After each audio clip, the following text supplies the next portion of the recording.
What's up, Kansas City? We're here at the historic Lincoln Building, and right now I have Miss Tennille Renee Benton, and she represents TRBI, Tennille Renee Benton Incorporated. How's it going today? How's it going today, sir? What's up, KC? Good, good. Nice to see you. Tell us a little bit about yourself. All right, let's see. I am single, no kids. The Lord has blessed me to do something that I'm really passionate about, and that is to work with youth, men, and women to assist people in living their best life. I believe you can change the world one person at a time, starting with yourself. Okay, and right now you have your organization that deals with poverty and domestic violence. Tell us about that. All right, I'm actually a 501(c), and we're focusing on poverty and domestic violence.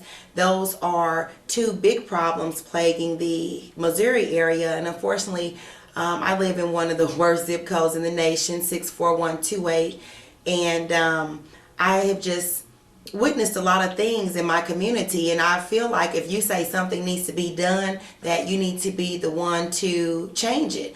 So I started doing conferences, going to schools, churches, universities, prisons, just sharing my idea and my message with people, and 2 years later it has really blossomed into something amazing. What are a few issues on poverty that you have touched or talked about? Poverty, we've dealt with some of the issues of how people get into poverty. The average person doesn't set out to live in poverty, but the average person is literally one paycheck away from being in poverty. So I like to focus on resources. I'm really big on entrepreneurship. I believe that that is really the wave of the future. I'm not for working a 9-to-5 job, unfortunately, because I believe that limits your creative ability, and that God gives us all talents, and that, you know, we need to use what God has given us. The Bible says your gift will make room for you, and to use our talents to be successful. I think that people need to be taught about simple things, how to manage your money, you know, what to do with your money when you get it, what do you pay up front, if you have in debt, what is the best way to eliminate debt, how not to get in debt. Unfortunately, the average African American person doesn't have a trust fund or a silver spoon. So a lot of times they're dealing with day-to-day paying lights, water, gas, child care, as opposed to thinking about saving and leaving something for future generations. And I just believe that all things are possible. You can still have kids, still pay your lights, water, and gas, still invest, still be financially savvy, but you just have to be taught. So where I come in is I put the community in touch with resources that they may not otherwise know exist, to help them be self-sufficient in all areas. And what type of resources would that involve? All different type of resources for counseling, finances, job placement, anger management, etiquette, anything that you can think of. I believe in collaborative efforts. It's true that it takes a village to raise a child, so I've been grateful to work with Dacia Moore with Second Wind Counseling, David Whalen with Ameriprise Financial, Barbara Wright, who is the best grant writer in the world.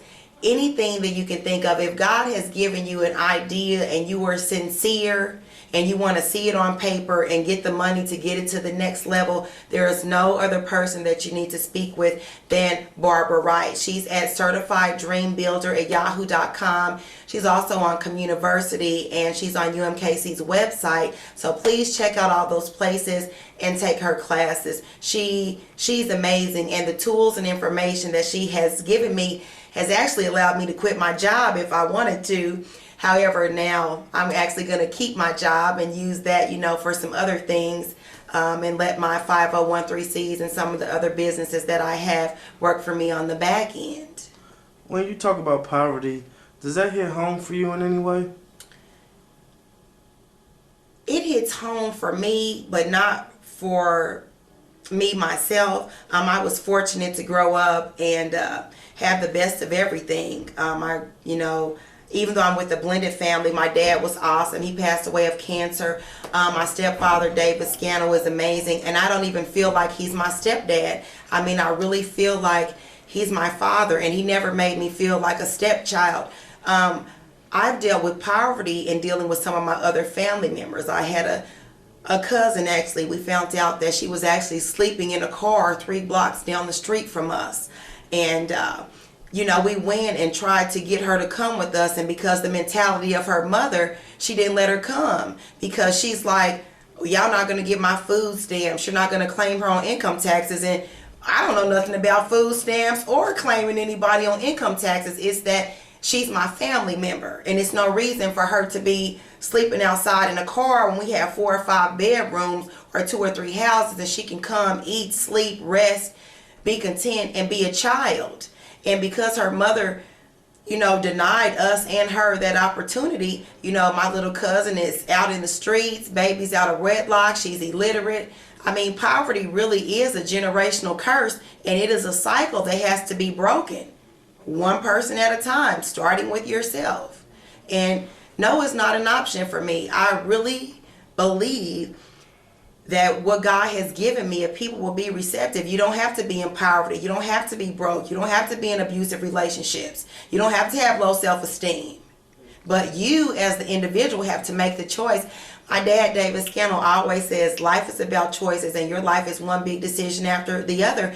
And unfortunately, wherever you are at this point in life is a direct result of the choices that you've made.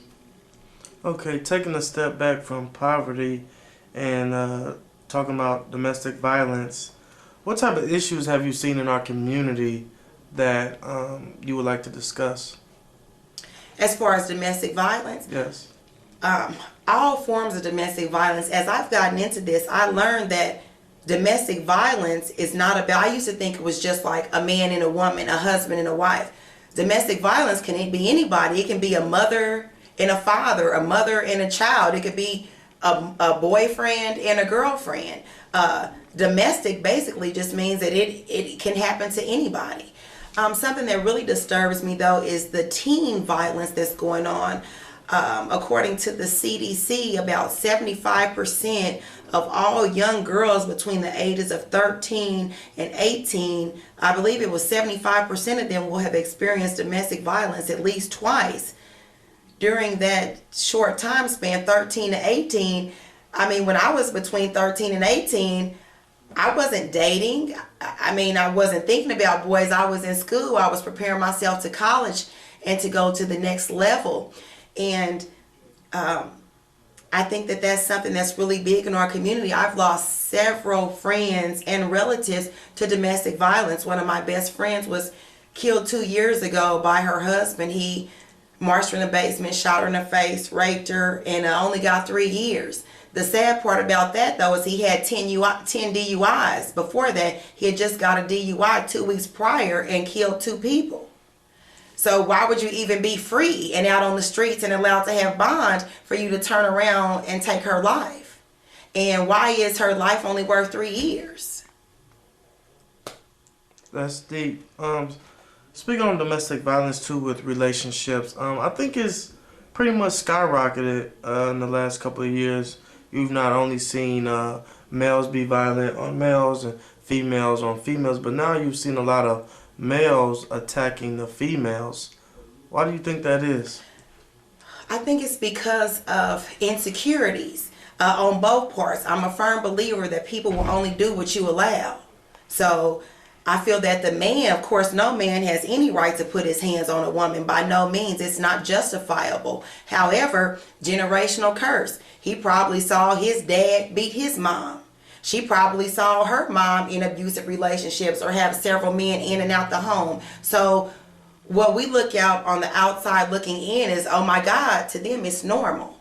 So my thing is to, I'm big on empowerment and self-esteem. I believe that if people, men and women, really know your worth and what you're capable of, that a lot of these issues won't be issues. If you know that you're valuable, that you're a diamond, that God created you, and his wonderfulness and his infiniteness, and that you are created in his image, how could you possibly let somebody beat on you or talk down to you, because he's your father and he doesn't do you like that? So why would you allow that from somebody else?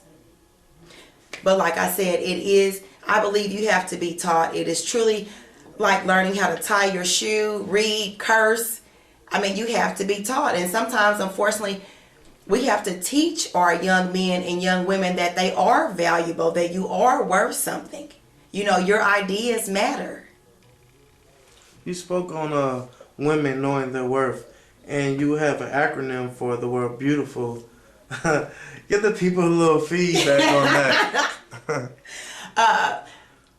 I am beautiful, and I think all women are beautiful, but I think that there are certain things that you have to be beautiful. So both beautiful stands for bold, enigmatic, amazing, unique, talented, inspiring, fulfilled, unstoppable, and loved. And I believe that if you're a woman and you're whole, that those same attributes that are in you, that you will impress those upon other people. When I meet young girls, they're excited to do whatever it is I'm doing because I am leading by example. So I want them to know that being beautiful is fun, and being beautiful is not just about putting on makeup or having your hair done. It's about how you feel about yourself within.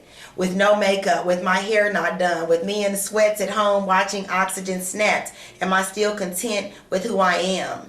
And I think that unfortunately, due to social media and different things like that, we get a warped sense of who we are, not only as women, but sometimes even as a race, as a culture. You have such a vibrant spirit, laughter, smile, your commitment to helping people. Where does your support come from? Actually, my biggest supporters have been my parents and my grandparents. I really have to thank Thomas and Ethel Benton, my parents, Sherry and David Scannell. My parents, so it's really a blessing for me to have them in my life and to go back and talk to them and for them to share with me about, different things such as life skills. My grandfather started at the post office making $1.18 an hour, working 80 hours a week with no overtime, and he retired as the tour superintendent, which is the highest position you can ever hold in the post office. He never once talked about racism. It was always about character and integrity, and he has instilled that in us. He could care less that he made $1.18 an hour, because he knew that he was destined for greatness, and if he could just get his foot in the door to take care of his family, that he would be able to do it big. And he's instilled that in us. I really believe in thinking big and dreaming bigger. And I think that if you can dream it, then God can do it. And I believe that there's more than one dream. I mean, I dream all day long, and I believe that once you accomplish one dream, that it should be something else waiting in the wings. Well, leave a few dreams for people like us out here. Don't take them all. What inspires you? You have a favorite quote, book, person? My favorite quote is by Marianne Williamson, and I say this to myself daily. And I used to struggle with being insecure from being dark-skinned, going to white or Christian schools and being the only black person in your class. And I am so grateful for those opportunities, because it did help to shape me to be the person that I am today.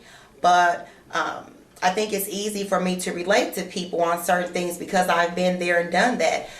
Marianne Williamson said, our biggest fear is not that we are inadequate. Our biggest fear is that we are adequate beyond measure. Who are you not to be talented, gorgeous, and fabulous? Who are you not to be? You are a child of God, and your shrinking small does not serve others.